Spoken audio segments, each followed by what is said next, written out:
महंगा टमाटर वाला की सफल था। एक छोटे से गांव में एक किसान रहता था जिसका नाम रामू था। रामू ने सालों से टमाटर की खेती की थी, लेकिन उसके लिए जितना उन्नति और मेहनत का परिणाम मिलना चाहिए था उससे भी कम ही था।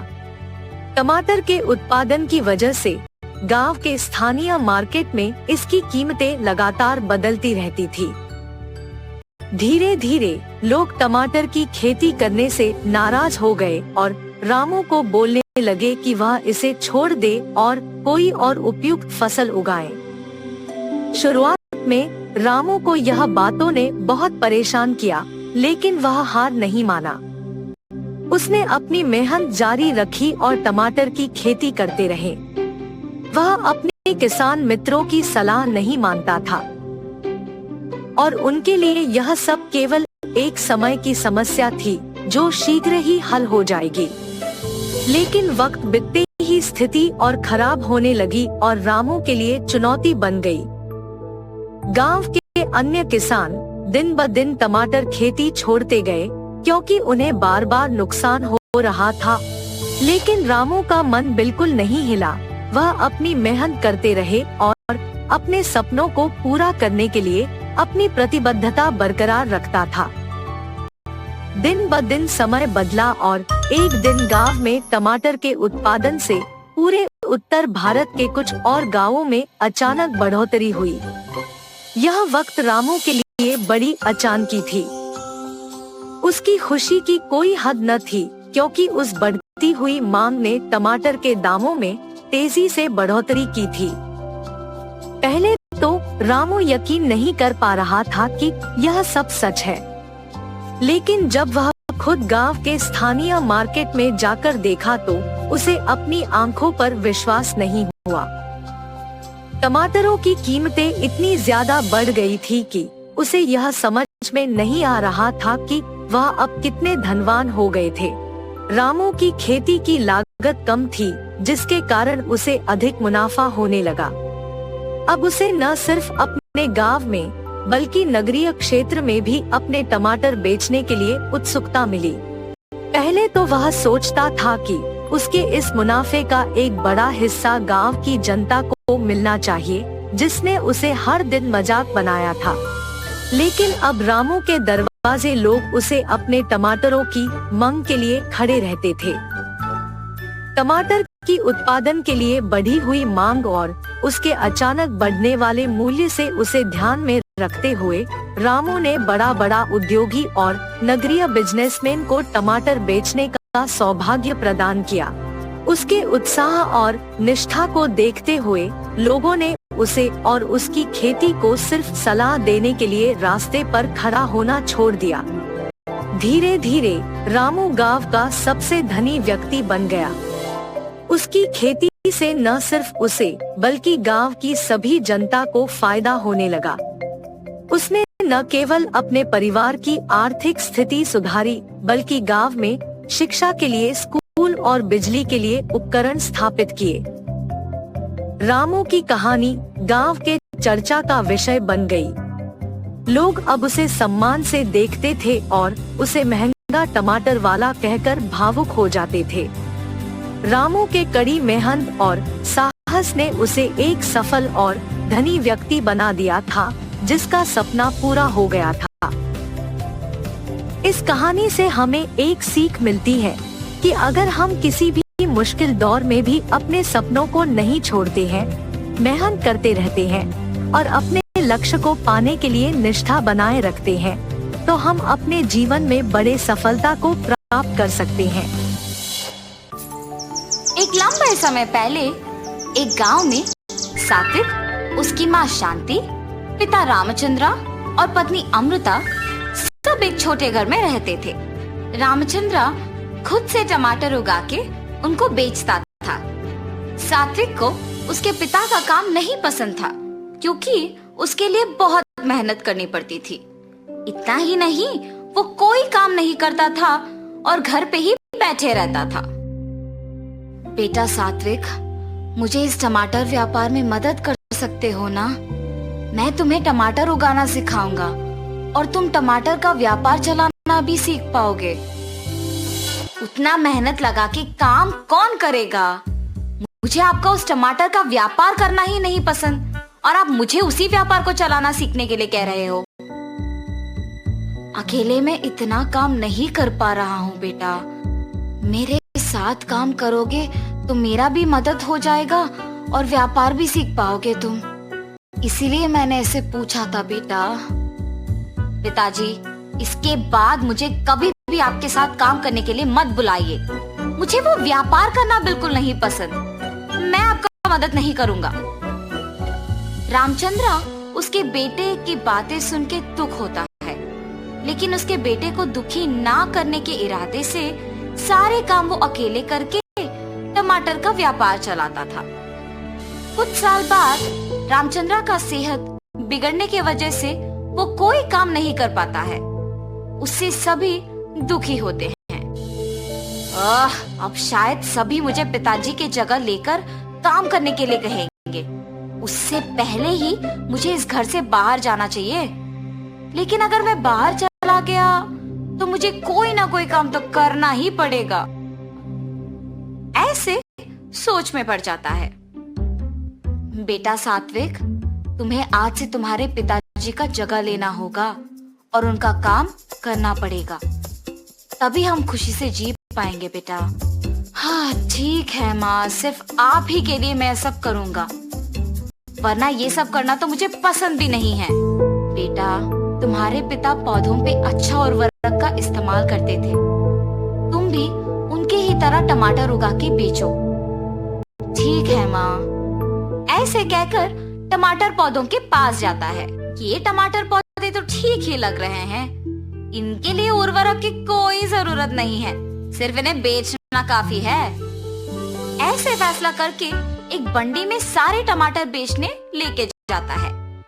टमाटर, ताजा ताजा टमाटर, ऐसे जोर जोर से चिल्लाते हुए बंडी को ढकेलता है। इतने में एक औरत उसके पास आती है।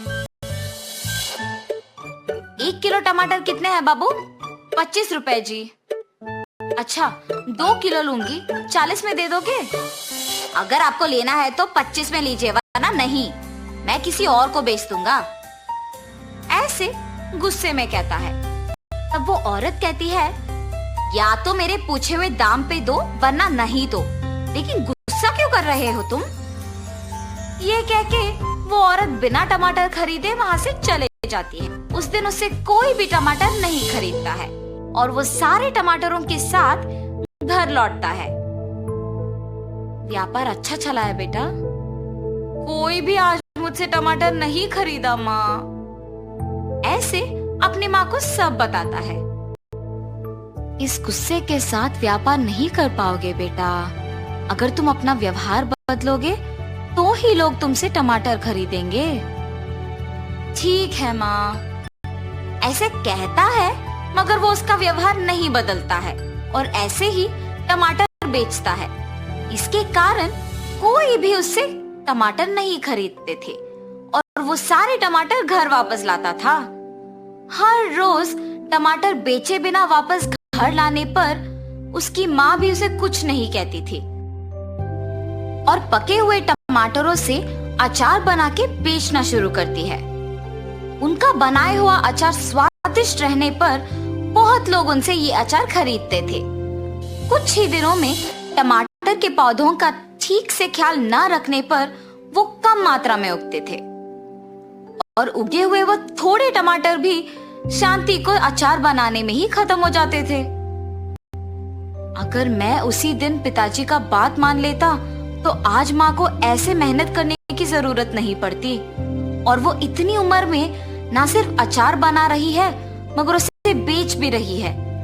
मैं तो उनसे उम्र में भी छोटा हूँ और उनसे ज्यादा काम भी कर सकता हूँ और मुझे यहाँ सिर्फ टमाटर को बेचना ही इतना मुश्किल लग रहा है। क्यों? उसकी माँ को ही पूछने का फैसला करता है। माँ, मैं आपसे उम्र में छोटा हूँ, लेकिन मेरे लिए टमाटर का व्यापार करना ही मुश्किल लग रहा है। आप इतने उम्र में भी इतना काम कैसे कर पा रहे हो?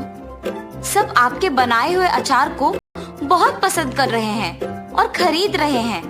आप ऐसे कैसे कर पा रहे हो माँ? बेटा, अगर कोई काम को करना है तो उसे पसंद करना बहुत ही जरूरी है। अगर कोई भी काम को करना पसंद करोगे तो जितना भी मुश्किल हो आसान बन जाएगा। उस दिन पूरा सात्विक उसकी माँ की बातों के बारे में सोचते रहता है। क्या सच में अगर कोई नापसंद काम को पसंद करना उसे आसान बना देगा? सच हो या ना, मुझे इस बार अपना टमाटर के व्यापार को पसंद करके दोबारा कोशिश करना चाहिए। ऐसे उसकी माँ की बात को सुनकर टमाटर के पौधों पे उर्वरक का इस्तेमाल करते हुए टमाटर उगा के उन्हें बेचना शुरू करता है। टमाटर टमाटर, अच्छी उर्वरक का इस्तेमाल करके घर पे ही उगाए हुए ताजा ताजा टमाटर। बाबू, 1 किलो का दाम कितना है? 25 रुपए साहब। मुझे 3 किलो के टमाटर 60 रुपए में दे दोगे? ये घर पे उगाए हुए टमाटर है साहब, 3 किलो 70 रुपए में लीजिए ना। ठीक है, तुम कह रहे हो ना कि घर पे उगाए हुए हैं। ठीक है, 70 में दे दो। अपने व्यवहार बदल के टमाटर खरीदने के लिए आए हुए ग्राहक से अच्छी तरह से बात करने के कारण उस दिन सारे टमाटर बिक जाते हैं। माँ, आज कोई टमाटर नहीं बचे, मैंने सारे बेच दिया। ऐसे कह के खुशी से अपने माँ को सारे पैसे दे देता है। माँ, आपने सच कहा, अगर कोई नापसंद काम को पसंद करके उसमें अपना मन लगाते हैं तो वो बहुत आसान बन जाता है। तब से सात्विक अच्छे उर्वरक का इस्तेमाल करके ज्यादा मात्रा में टमाटर उगाता था। उनमें कुछ सात्विक बेचने लेके जाता था और बाकी उसकी माँ अचार बनाने के लिए इस्तेमाल करती थी। तब से सभी खुशी से जीते हैं। तो इस कहानी का नैतिक क्या है? कोई भी काम चाहे कितना भी मुश्किल क्यों ना हो, उसे पसंद करने पर आसान बन जाता है। नंदेश्वर नामक एक गांव में रहता था एक आदमी किशन नामक। किशन सब्जी बेचकर अपनी रोजी रोटी कमाता था।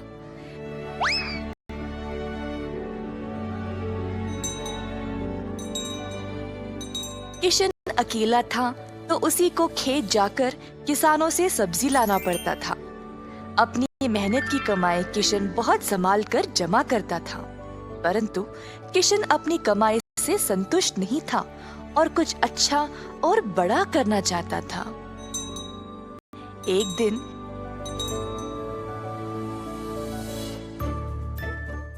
किशन सब्जी बेच रहा था जब एक बूढ़ी महिला अपने सिर पर सब्जी की टोकरी लिए जा रही थी। सब्जी ले लो, सब्जी ले लो। किशन उस बूढ़ी औरत को देखकर हैरान रह गया। ये महिला इतनी उम्र में सब्जी बेच रही है। किशन के सब्जी बेचने से पहले ही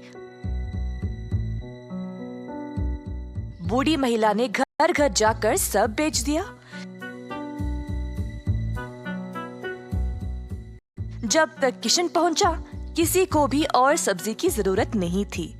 किशन को बुरा लगा तो उसने सोचा कि वह कल के दिन जल्दी आएगा और कुछ न कुछ बेचेगा।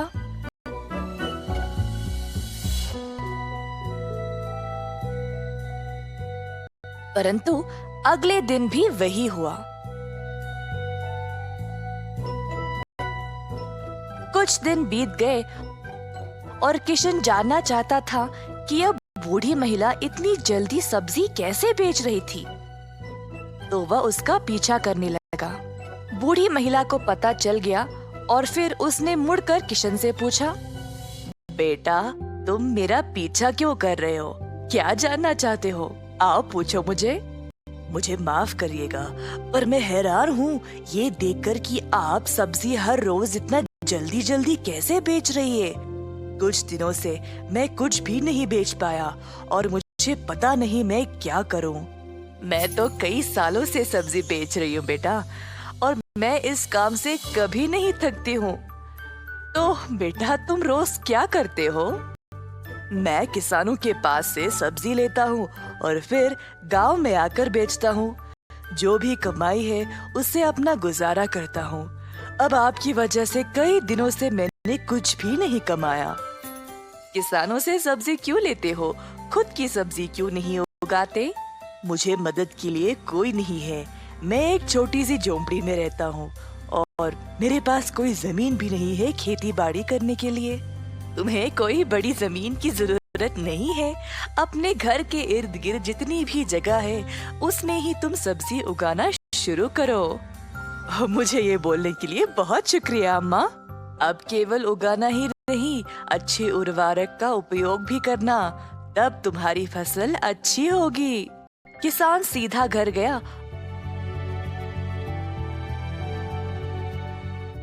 और अपने घर के चारों ओर बीज बोने लगा। उसने थोड़ी सी भी जगह जाया होने नहीं दी। उसने जड़ खाने वाले सब्जियां, झाड़ियां, लताओं को बोया। कुछ हफ्तों बाद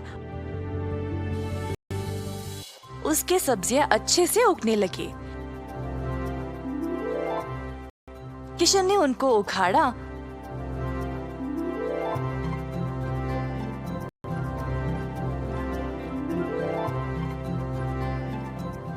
और गांव गया बेचने के लिए।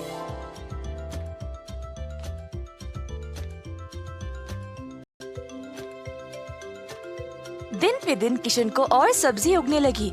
वह अच्छा पैसा कमाने लगा और सब कुछ जमा करके उसने अपने लिए खेती करने एक जमीन का टुकड़ा खरीदा। किशन अब खेती बाड़ी करने लगा और उसकी फसल अच्छी खासी निकलने लगी। जल्द उसने एक सब्जी की दुकान खोल ली, कई तरह के सब्जियों के साथ। गांव के सारे लोगों को किशन की सब्जियां अच्छी लगने लगी और उसी के पास आने लगे सब्जी खरीदने। किशन ने अब नौकर चाकरों को भी काम पे लगाया और अपनी दुकान को और बड़ा कर दिया। एक साल के अंदर ग्राम प्रधान ने देखा कि कैसे किशन ने मेहनत करके अपने आप को खड़ा किया है। उनको किशन बहुत पसंद आया और अपनी बेटी का हाथ किशन को विवाह में दे दिया। किशन के पास अब एक सफल कारोबार, एक सुंदर परिवार और एक अच्छा जीवन था। अतः थोड़ी सी बुद्धि और मेहनत से उसका सपना पूरा हो गया।